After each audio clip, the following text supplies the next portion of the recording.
Hey guys, so I have a new idea for our have this minute to actually work on things here for chemistry, and then of course probably everybody will sense that's what I'm doing and I'll come flooding into the kitchen. So my idea was just from our mom's meeting that we had the other night, and somebody talking about an upside down classroom, and I'm going to read an article about that, but I'm trying to apply what she was talking about without actually having read the article yet. But I actually think it's going to get us some extra time in class actually working on problems and trying to work things out when you have actual help from me while I'm there. And I think that's going to be better. So my idea is to have the videos available, like the new stuff, the week before you have that in class on Monday. So you're going to have to be responsible for watching the video. Otherwise it's not going to be useful to you at all. So we'll try it for a few weeks. If no one's watching the video, we'll just have to go back to what we're doing, but it should only be like an hour of your time. So it's kind of like gaining us that extra hour that we need, that you already have in your week, but it's just an extra hour of you doing something. But the trade-off is you're gonna be doing a little bit more in class with me. So I'll give you all the details of it, but the short of it is I just want you to watch the video. So that means this week you've got a video, even though we're finishing up Module 10, I'm gonna give you a video for Module 11. So in theory, you should be kind of finishing up your Module 10 stuff before you watch this. It's not gonna confuse what you're doing, but you might sort of be done with Module 10 and moving into Module 11. So Module 10, we were talking about liquids, solutions, right? We did talk about other things because we're talking about solids and gases and those things dissolving in liquids. And so now we're gonna move on to gases. Module 11 is about gases. It does take a bit of a turn. So if you're we are gonna do some stoichiometry at the end. Sorry, it doesn't fully go away.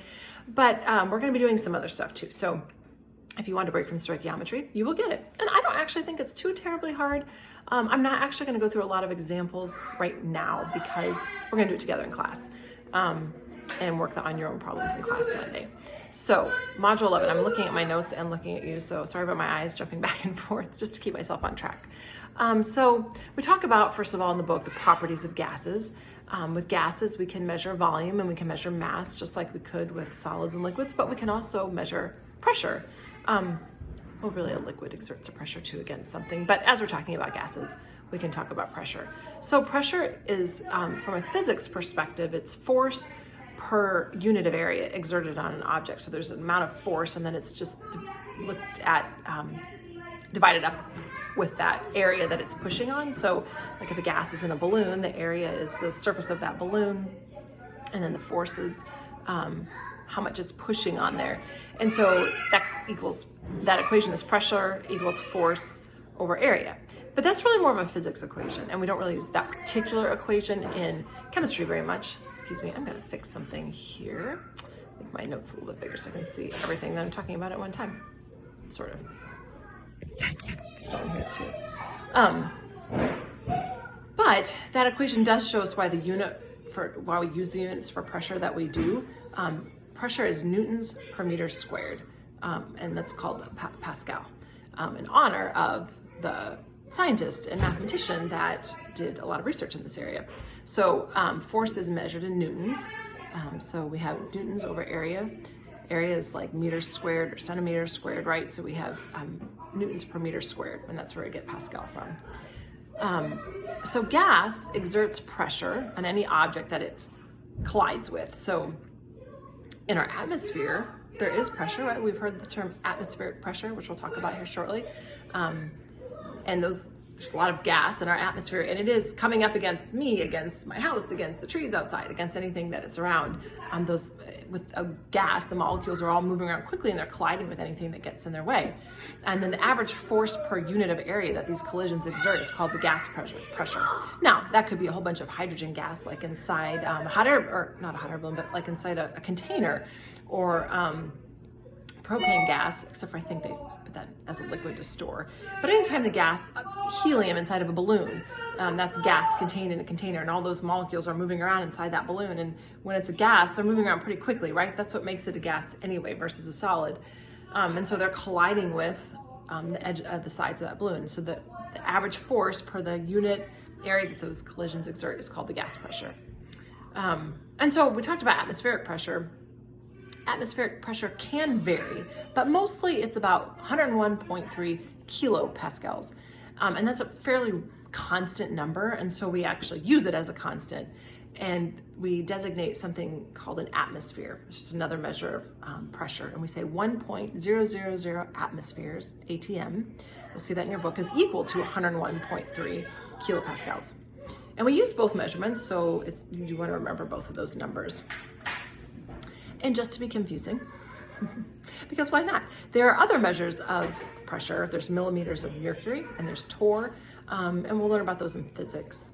Actually, millimeters of mercury is kind of interesting. It's like the old kind of thermometers that's filled with mercury, and as that pushes up, it's a pressure kind of thing. I can't remember fully how it works, but that's where that how many millimeters of mercury is raised on there. That has to do with where that measurement comes from. It's kind of neat. I don't remember torr. That one's not. Physics was tough for me. Physics was tough. That would take some review. I'd have to get back on Khan Academy and look that back up. But anyway, we're not actually going to use those this class, though. It's just for you to know there are other measurements, and you can see the value. If you look on page 384, let me flip to that in your book. Not in your workbook, but your actual textbook, page 384, it's table 11.1. You can just see how those all interact. So 760 millimeters of mercury is equal to 760 torr. That's easy. And that's equal to 101.3 kilopascals, which is equal to 1 ATM, 1 atmosphere. So just information, nothing complicated there, right? We can measure atmospheric pressure with a barometer. Some people say the barometer is really high, or it's really low. That's what they're referring to, the atmospheric pressure.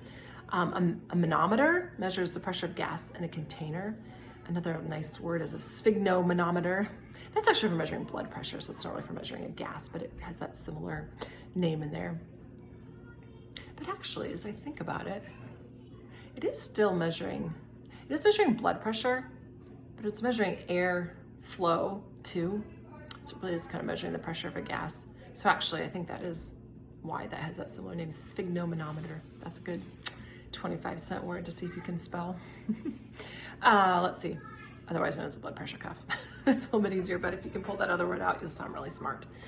They talk about pressure gauges are used by tradesmen, such as plumbers, if they want to measure the pressure of a gas in a pipe. I have no idea how those work, but that would be something interesting to look up. So now we get into Boyle's law. Robert Boyle was a scientist, and he did some experiments to see how pressure affects the volume of a gas. And he learned that as long as, so look at page, for Boyle's law, it might be helpful if you're looking at page 385. I should have told you to get your book out before, because it's helpful to be looking at this with your book, not just listening to me talk. Sorry, it's a little loud. They're playing really good pretend play, but it's like sort of loud sometimes. They're pretending to be camping. I'm sure they're learning something, I'm hoping. Like survival skills or something. So figure 11.2 shows, so let's look at we've got like a piston here. And if you're not paying attention, you might miss that the pressure is changing, because that little purple thing on top, that's like real small flatness, and it looks like it's a little bit bigger and then really big. That's the weight. So the pressure is changing because of the mass of that weight there. It's pushing that down of that object there. So Boyle was keeping temperature the same. So we've got those 3 containers and they're at a stable temperature. But the product, he learned that the product, what's product? Multiplication. I know those words do come back to you. The product of volume and pressure, the product of those is always the same. It will be constant. So therefore, if they equal, so if P times V, pressure times volume, equals this constant, then if pressure goes up, volume has to go down for that number to stay constant. And vice versa. Which one did I just say? So if volume decreases, pressure goes down. If pressure increases, volume goes down. So they're inverse to one another. And I think, I'm not gonna say that. I think it relates to something we learned last unit, but I don't want to say it because it either will be confusing or I might not be 100% right. It might just be coincidental that they look the same, but I don't think so.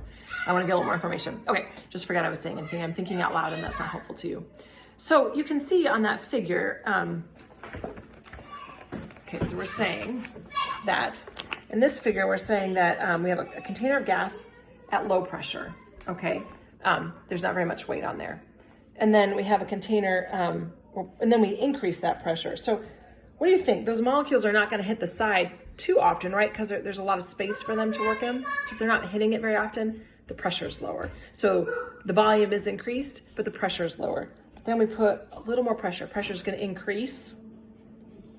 excuse me, so pressure increases, we're pushing down. Now our volume shrinks. So volume is going down, but now because the volume is smaller, those particles can hit the sides more often.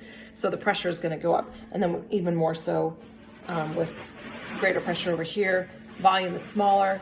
And so pressure is going to increase. So that's what's happening there. So you want to, what you doing there, sweet girl? Where are you going to bring that to, hun? Oh, in your cup. Okay. So Boyle's law has to do with temperature being constant and pressure and volume being multiplied to equal a constant. So that's important to remember. His law was based just on his experiments. He did not understand yet that kinetic theory of matter that we learned about how like even in a solid that all those atoms are just kind of vibrating just a little bit. And as they vibrate more, they can turn into a liquid. And as they vibrate like all over the place and move in everywhere, that they turn into a gas. So he didn't have that piece. He just made the law based on his observation. So he did these experiments on lots of gases and he kept seeing the same thing and said, well, I think this is probably true for all gases. So he established a law, but he didn't know why it was happening, which is kind of, I mean, it's important to realize like just you can observe something and observe it over and over and over and create that, begin to say, hey, this might be a law. Even if you don't know why it's happening, that part can come later. So science works that way. We don't always know why. We can observe it and describe it, even if we don't know why it's happening. There's a lot of things that we don't know why it happens. So I think it was really interesting too when we were reading about electricity and they made the point that, you know, we don't really understand electricity, like why we can observe it. We can see how it works. We can even kind of create it, but as far as like, what is it exactly? It's a little bit trickier. Okay, so back to pressure. So we can also say, oh, I should have grabbed a whiteboard. Hang tight. I'll just pause this and make a second video. I don't want to have you just sitting here with blank space. Give me 1 second. I'll be right back.